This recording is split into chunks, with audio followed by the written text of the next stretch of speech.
Magandang araw, ako po si Mark Lester Dira. Ito po ang aking daily devotion. Kill sin or it will kill you, na tinalakay ni Pastor Russell Ocampos sa 365 daily devotion. Ang verse po natin ngayon ay Mark chapter 7 verse 14 to 23. From within, out of the heart of man, come evil thoughts, sexual immorality, theft, murder, adultery, coveting, wickedness, deceit, sensuality, envy, slander, pride, foolishness. All these evil things come from within, and they defile a person.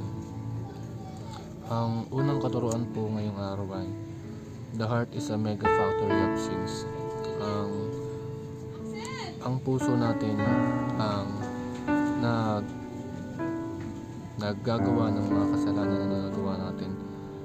Sabi nga po sa Mark chapter 7 verse 21 na from within, out of the heart, come evil thoughts.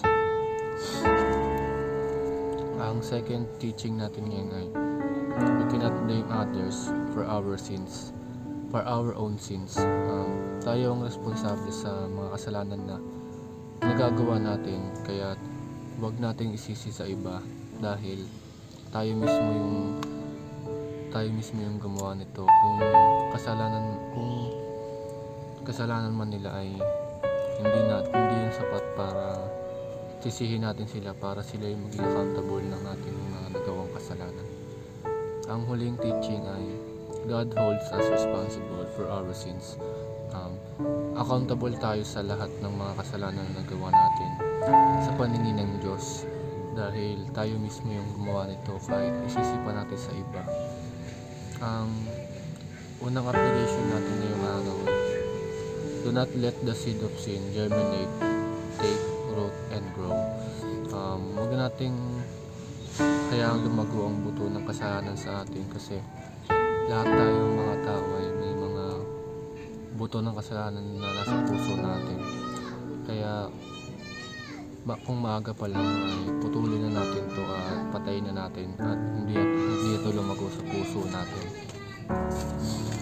Ang second application ay kill sin before it kills you. Putulin na natin ang mga kasalanan na pag lumalay ito rin